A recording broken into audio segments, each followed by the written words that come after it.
Hello and welcome to GCSE English Unlocked. I'm your host, Mrs. Dickson. This is your guide to mastering AQA English language and literature.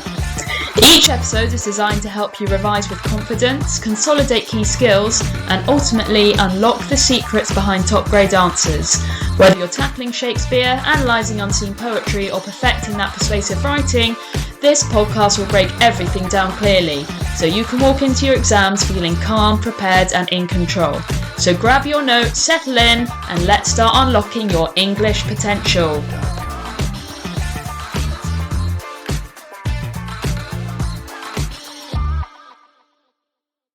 In today's episode of GCSE English Unlocked, we're diving into the AQA Love and Relationships poetry.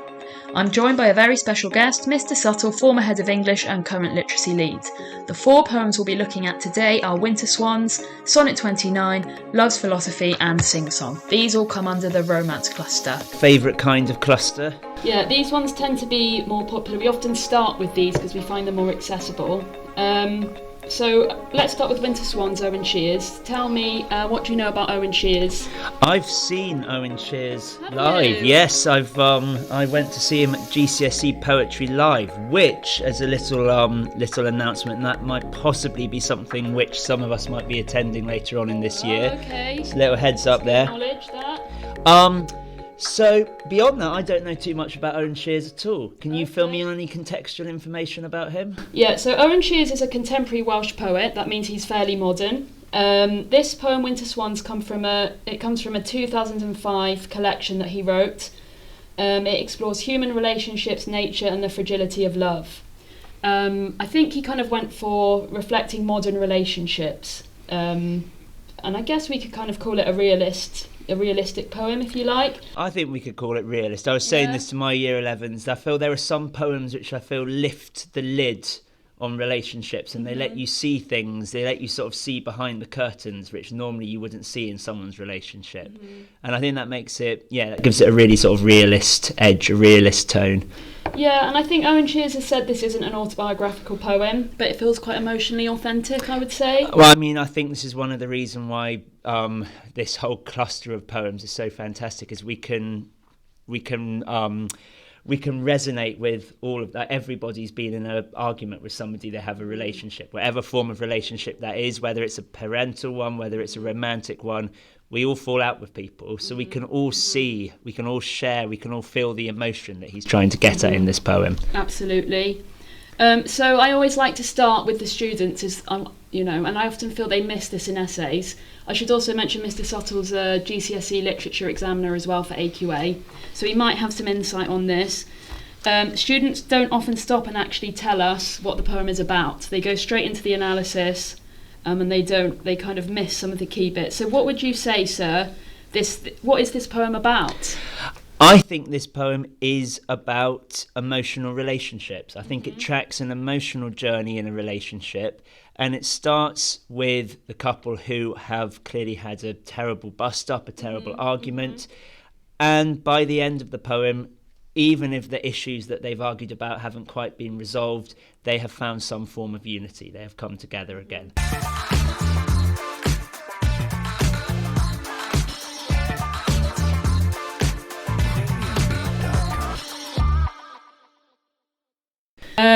Something students really struggle with is structure. It's hard to make comments. I think students really struggle to make pertinent comments on structure. What would be your advice? So there's something I normally always look out for structure is whether a poem uses enjambment or not, because every poem will have enjambment or won't have enjambment. So this poem clearly uses enjambment. We've got these lines running into each other. We've even got lines running across stanzas at various points, and that shows the sort of lack of control they have over their relationship during the part where they're separated and there's this fight. Perhaps it shows that they are always going to have this ongoing tension in their relationship. No matter how together they are, there is always an ongoing tension. However, another clear structural feature I would raise in this poem is there's a real obvious volta, there's a turning point. There's a moment in this poem where they shift from being emotionally separated to being emotionally unified. And you can really see that with that couplet at the end. That last two lines are very unique. It's the only 2-line stanza of the whole poem. The rest are 3 stanzas. It's almost as if all the other stanzas have 3 lines. It's an odd number. They can't quite make things work together. And then they get to the end and they manage to turn that separation into a unity, and that's reflected in the double line. Mm-hmm. Yeah, that's really nice. Yeah, that would be a really nice, easy comment, I think, for students to make, really accessible to make in their answers. In terms of imagery, I don't know if you'd agree, but I'd say this contains a lot of natural imagery. So things I'd picked out were 2 clouds had given their all, the waterlogged earth was gulping for breath, there's icebergs, there's white feathers, there's the stilling water, and there's the wings settling after flight. Why do you think Shears chose so much natural imagery to put this poem together? I feel what we've got here is nature is the backdrop for their relationship healing, and also I think nature is the catalyst for their healing. Nature is what brings them together again, and this makes it a great poem to compare to perhaps Love's Philosophy or Sonnet 29. It was a great poem to compare to what's a traditionally romantic with a capital R poem. Can you just remind us what you mean by that, romantic with a capital R? So romantic poets were poets who had a great affinity with nature. They essentially, this is a very, very brief nutshell, saw that nature was the most powerful, awe-inspiring thing, and that we as human beings were simply a part of nature. And therefore, we shouldn't try and struggle and try and set ourselves above it or apart from it. We could only truly exist happily when we accepted that we were part of nature. And really that's what's happening here.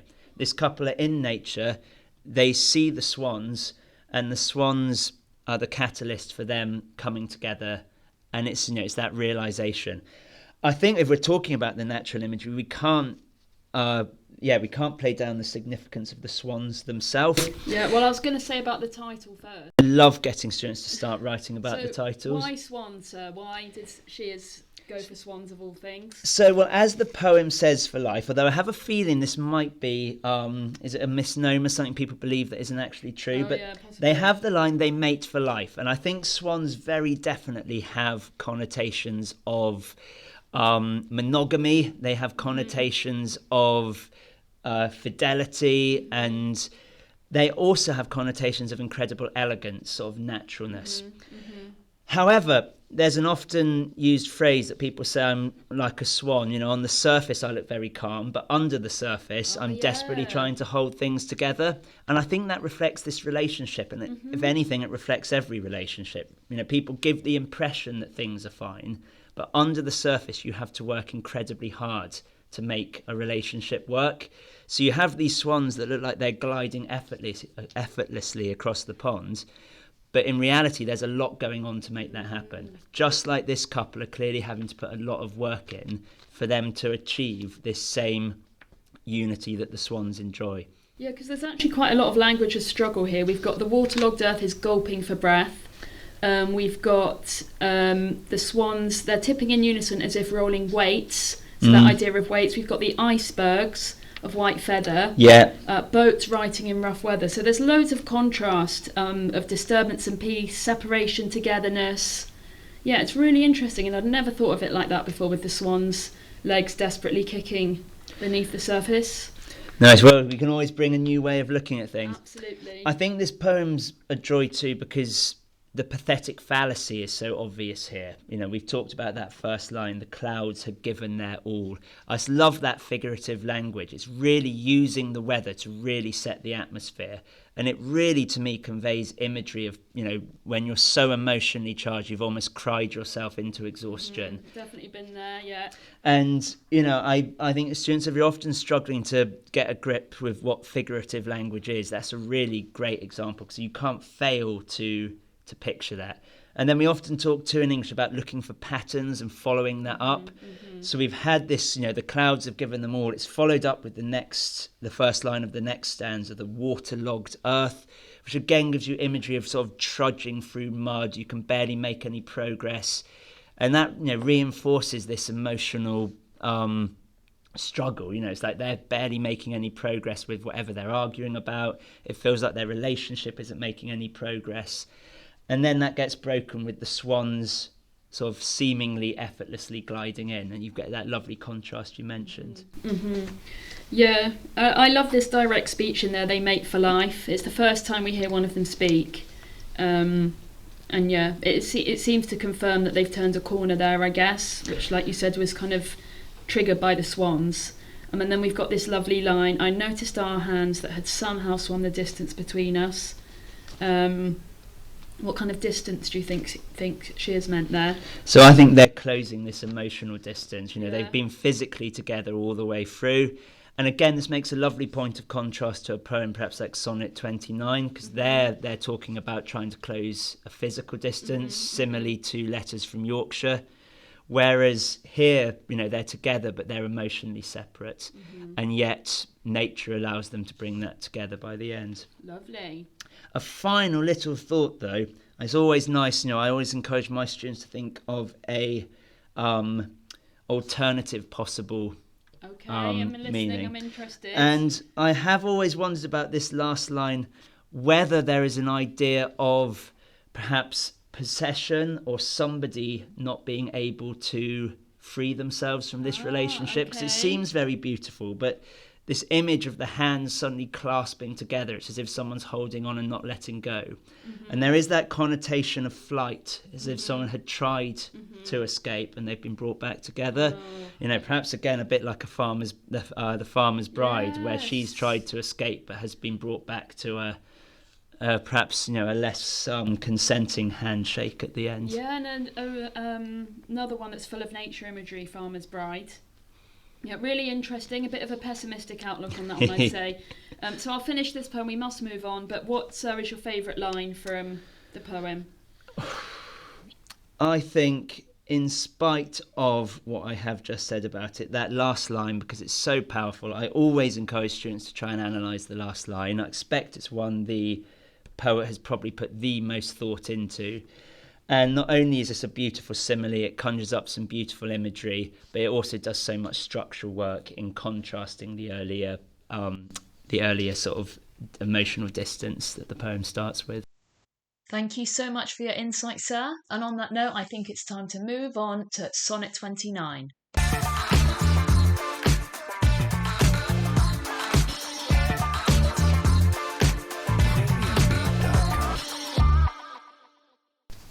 So Sonnet 29, quite a different poem. Elizabeth Barrett Browning was a Victorian poet. She wrote in about the mid-19th century.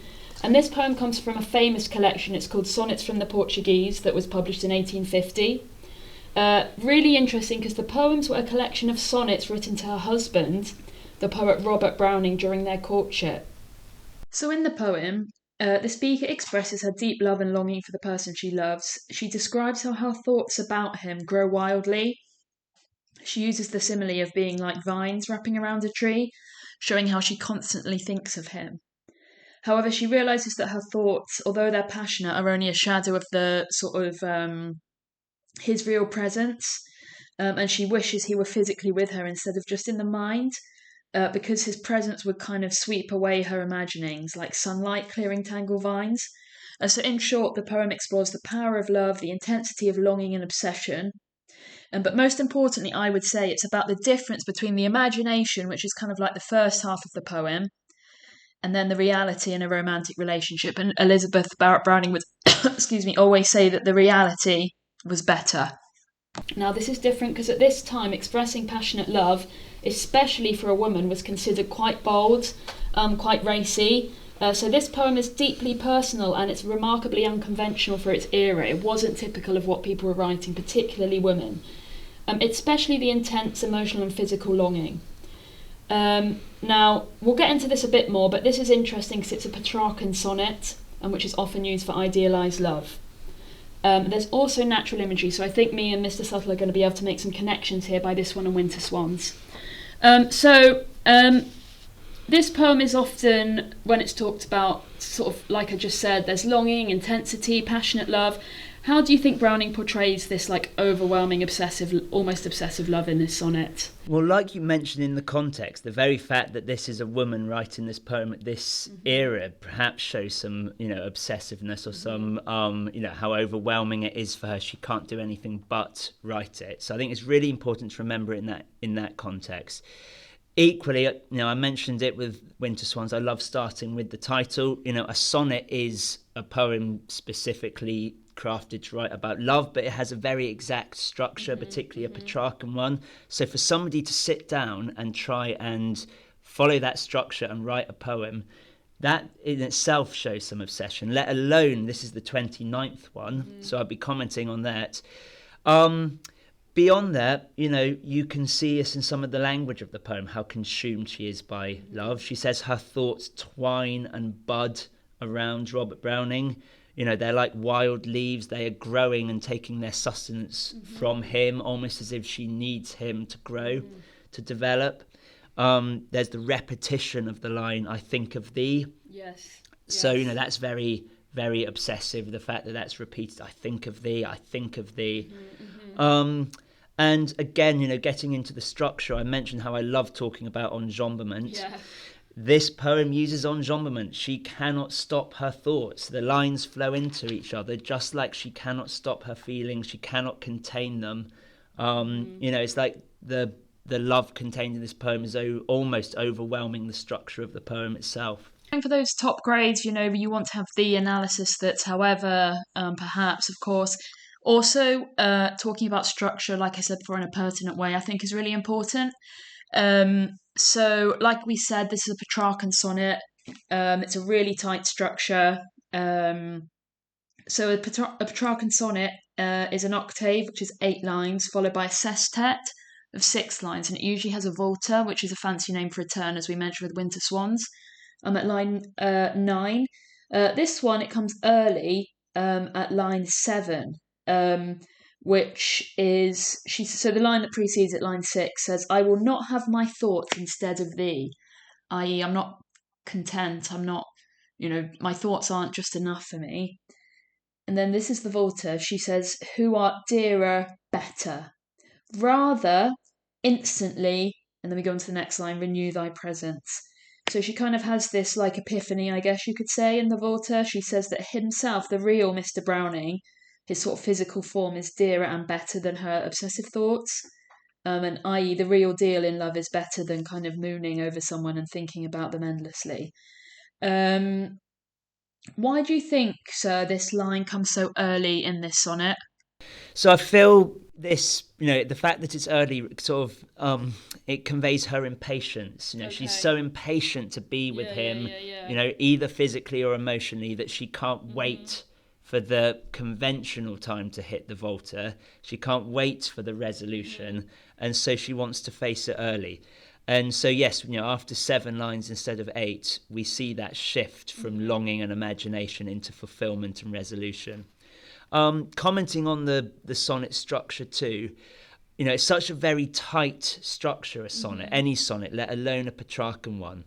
And I feel this tight sonnet form, it mirrors how her powerful feelings are struggling against perhaps the control of the era. Again, you've mentioned about how she, as a woman, she shouldn't be speaking her mind. She shouldn't be, as forward as this. And yet she's struggling against those societal bounds. Yes, lovely. So in what ways does this poem compare with Winter Swans? Because we might think, well, Winter Swans is kind of set on a gloomy modern afternoon. Owen is a modern Welsh poet. What does this have to do with Sonnet 29? So I think both poems begin with an emotional distance and then end with a union at the end. Further that, Sonnet 29 also starts, or perhaps even all the way through, has a physical distance, which they're able to overcome emotionally. So their emotional unity allows them to sort of transcend this physical distance. I think that in Sonnet 29, that movement happens mentally and imaginatively, whereas in Winter Swans, it's very physical, and there's that image of the hands coming together. And yes, so you get this they're the same but different in that, both speakers are able to resolve their separation. Yes. Browning's do it sort of spiritually, whereas Shears's couple does it physically. Okay, really interesting. And then finally, what's your favourite line, sir, from Sonnet 29, I think of thee? I think mine has to be birth shattered everywhere, because I just think it juxtaposes so nicely the sort of controlled form of the Petrarchan sonnet. So I think I love the figurative language, and I'm always telling my students to look for things that create imagery, because imagery is so easy to write about. You just say, what does this create in my mind? And I think, my thoughts to twine and bud about thee as wild vines about a tree. It's just such a lovely image of this big, stable structure. We can see the stability that he must give her, and her longing, her passion as she twines around, and together they grow. There's almost like a symbiotic growth, and they both benefit from each other. So I love the imagery of that line. So you don't think it's an uneven relationship, sir? What do you think? Well, you might think that she's kind of, putting him on a bit of a pedestal here, perhaps. I think, again, here this is our lovely where we can argue multiple interpretations. I think on the one hand, you can say that, she is needing his support. She's dependent upon his stability. In that sense, her love's risking overwhelming him.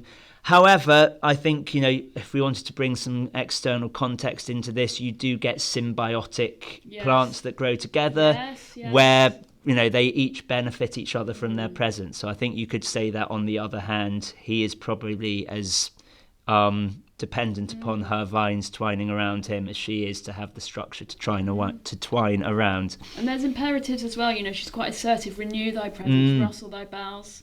And she is the one who's writing this. Absolutely.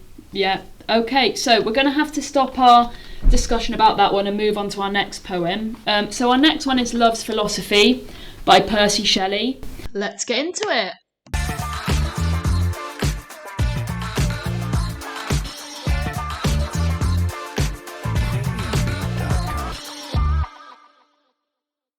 So Love's Philosophy is written by Percy by Shelley. Now, Mr. Suttle mentioned him earlier. He is one of the major romantic poets of the 19th century.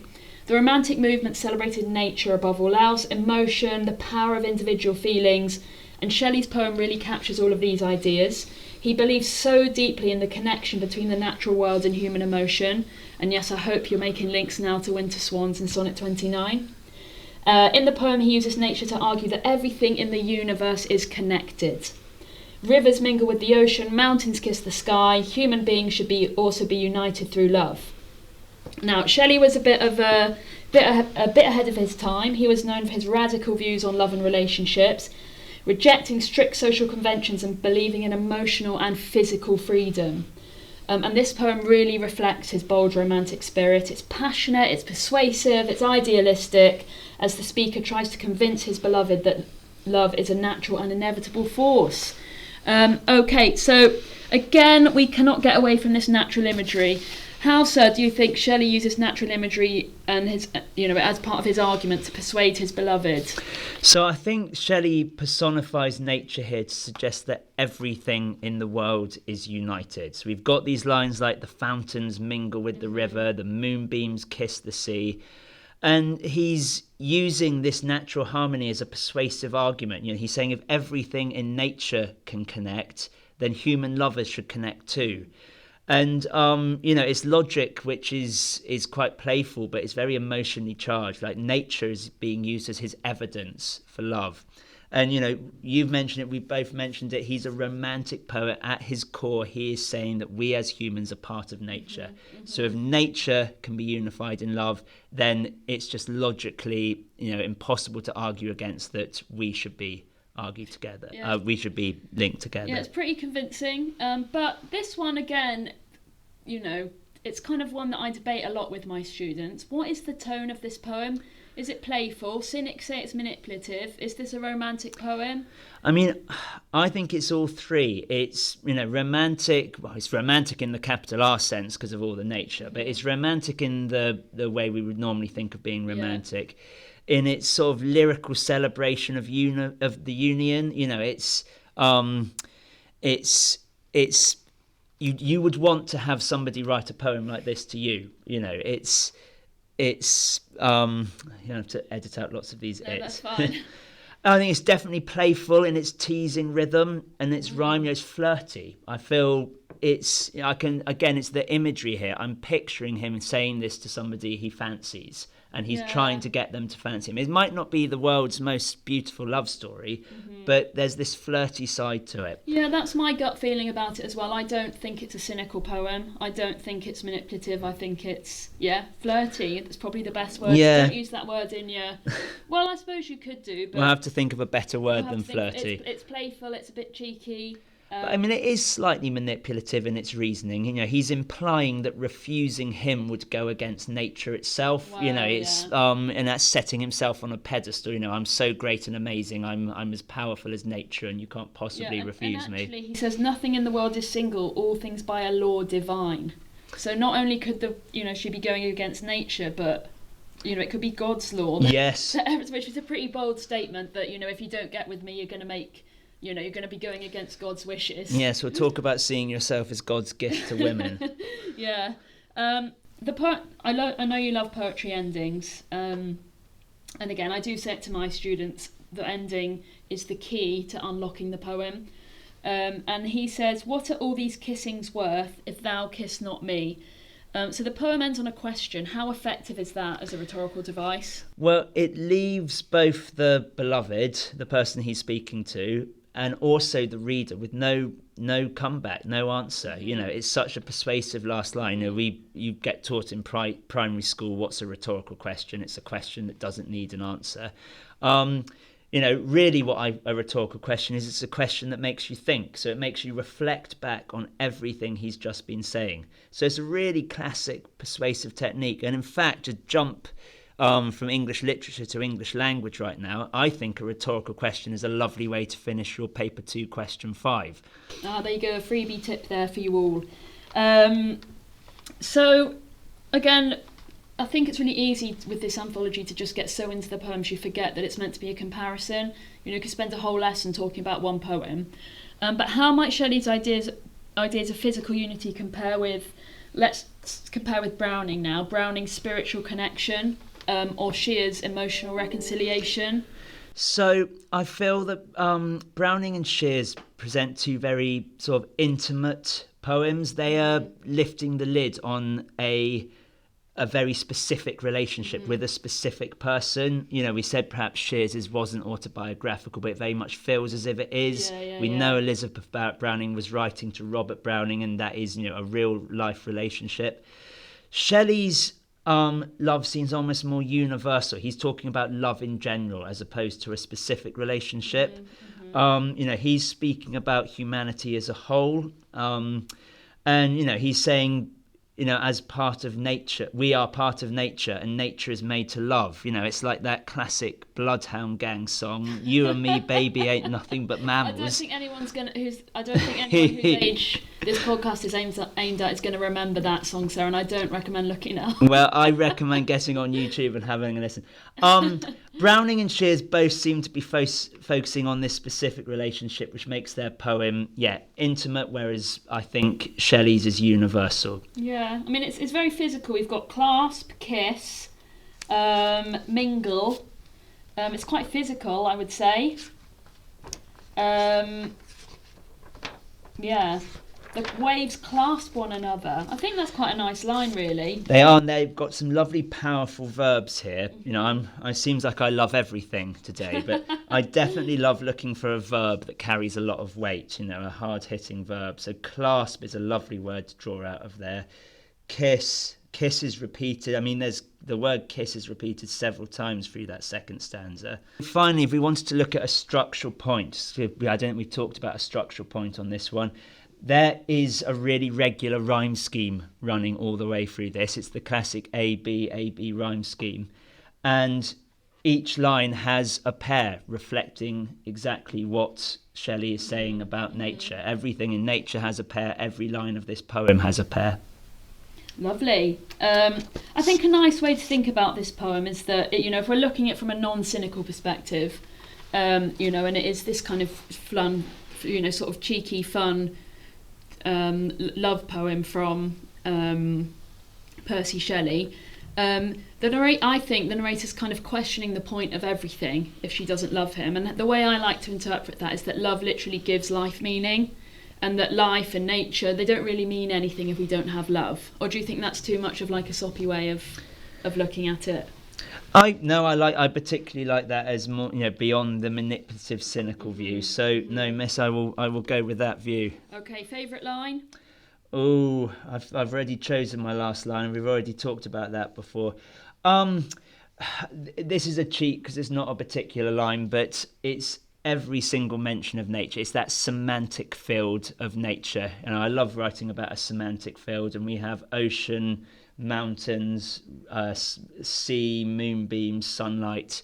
It runs all the way through. Yeah, that is lovely. Moonbeams, waves. It's very, it is lovely. I think anyone would like to maybe have this written about them, as you say. Last but certainly not least, and in fact I have to say this is a favourite every time and with my classes, is Sing Song.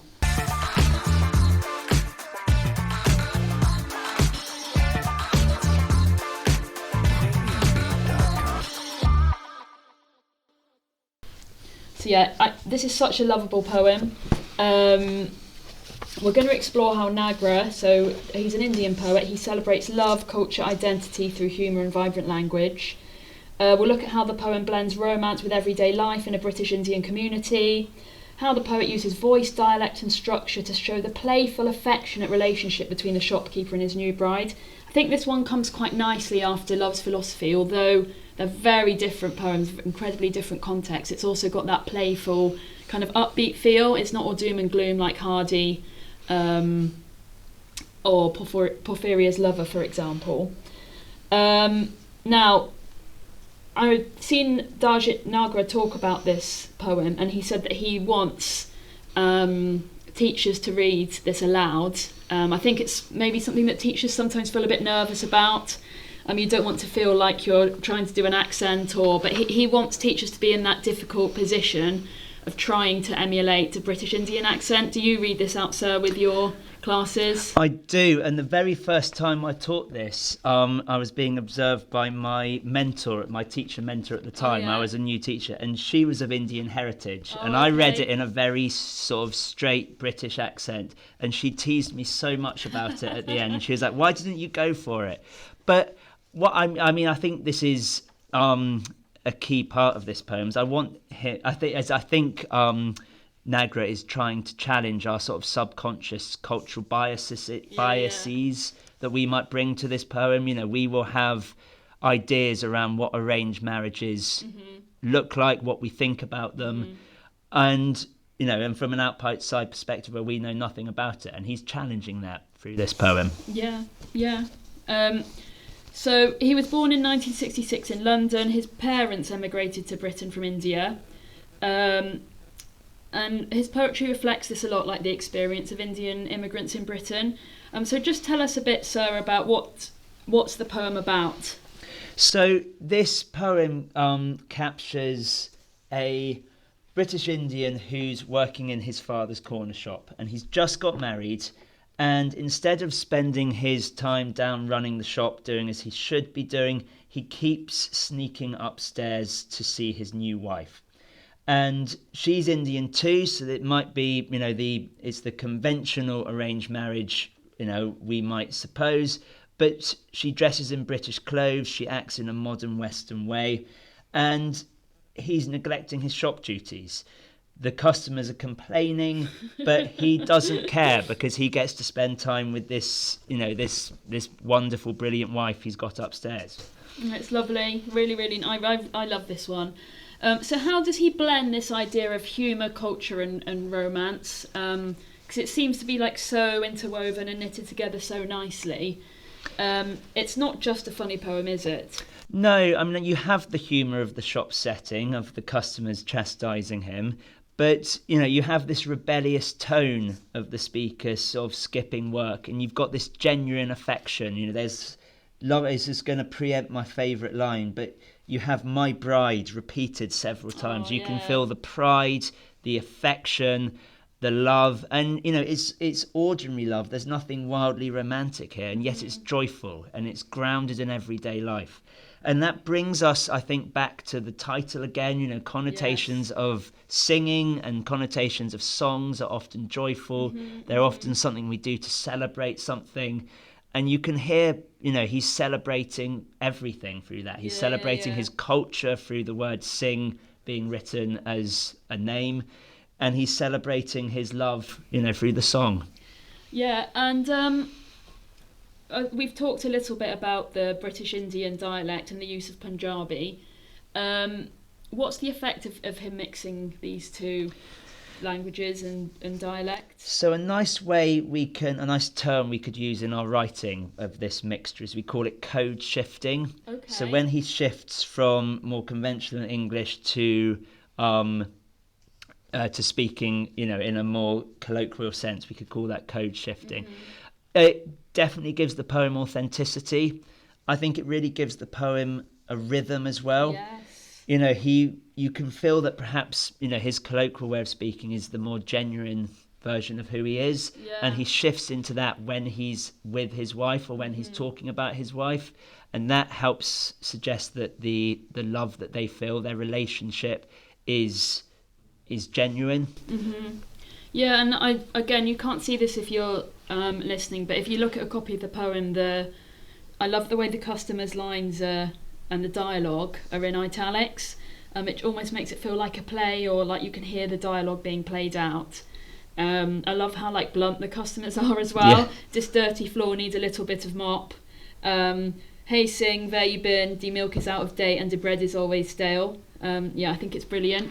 But it's also the rhythm of everyday life at the same time. Yes, and that lack of glamour, like you said, there's nothing special about this relationship. It could be any of us, and it's so beautiful. I think that he sees all these kind of lovely, memorable things in everyday life, and his wife isn't perfect, is she?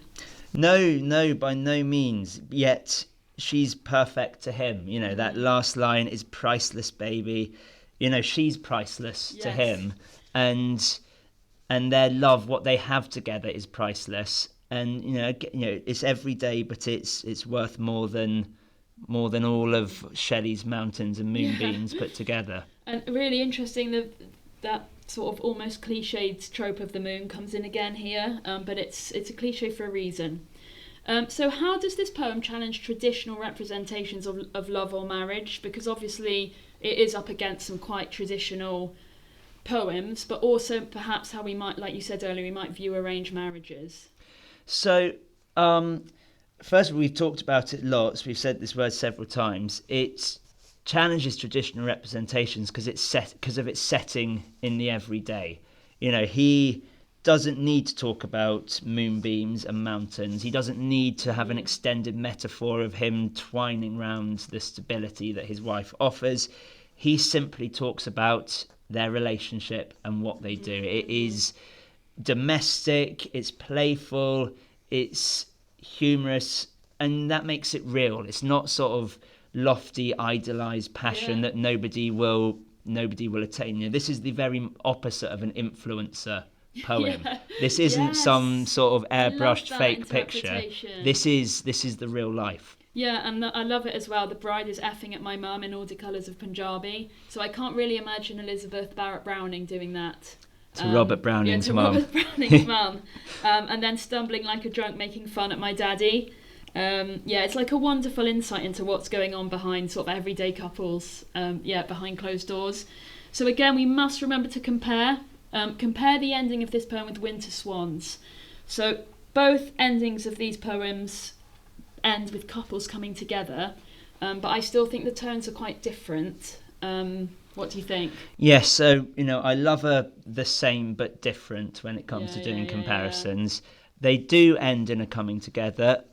Sing Song is joyful and it's comic, whilst at the same time being incredibly romantic. Mm-hmm. And again, there's lovely imagery of them sat in their top room with the moon shining in and him gazing longingly at her and saying, "It's priceless, baby." Yeah. And on the other hand, Winter Swans, they've come together, but it's a very sort of gentle and reflective union. So, Shears's ending is about reconciliation after conflict, and Nagra's is about connection despite chaos or despite external factors that might be trying to keep them apart. Yes. So both are suggesting that love survives imperfection. Both are saying that love can overcome the problems that will get thrown at it. One quietly and peacefully, and one very exuberantly. I think you've maybe given it away already, sir, but favourite line? My bride, my bride, my bride. Feel the pride, feel the happiness. That line speaks love to me more than any other line in this anthology. Than the Love's Philosophy, I've got to say.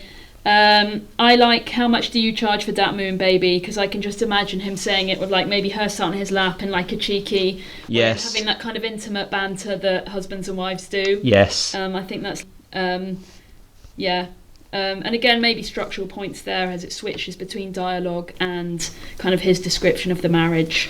It does, and there's no control over it. The stanzas are all different lengths. There's no rhyme. Well, there's a regular rhyme. Now and again you get a line. Actually, there is some sporadic rhyme through there. So again, I think the rhyme scheme's a nice way to look. Yeah. There's not total control over the rhyme. They don't have total control over their relationship or the factors influencing their relationship.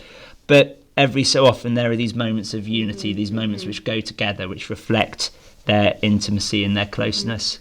We're going to have to wrap up there. We've gone over time anyway. We both need to go and pick up our respective children before they get locked in. But I always want to finish the podcast with a question.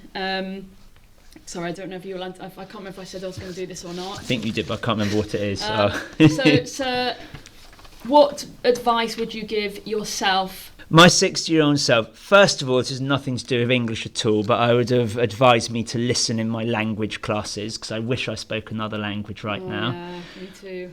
However, I would have advised me to read lots and lots. I know I've got my literacy hat on, but reading is so great. Reading is like the magic bullet. Miss and I have talked about quite a lot of contextual things. I knew about swans paddling really fast under the surface, about vines and trees that are symbiotic, and we can bring all that stuff to this, and that comes from reading. So reading builds up your context, and reading also lets you escape into different worlds. So I always say to parents, it is the key to unlock any subject. It's the key to unlock peace, joy, and that's what we're all about on the podcast. And a shameless little plug, if you want to do some more reading, you can come along to Key Stage 4 Book Club every lunchtime on Friday.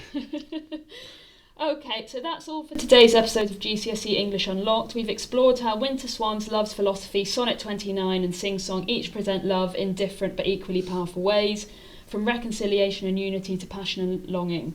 A huge thank you to Mr. Suttle for sharing such new and interesting insights, loads of stuff I hadn't even considered before. If you found today's episode helpful, make sure you follow or subscribe so you don't miss our next one, where we'll be unlocking even more of your AQA English literature texts. Thank you for listening, and as always, keep reading, keep revising, and keep unlocking your English potential.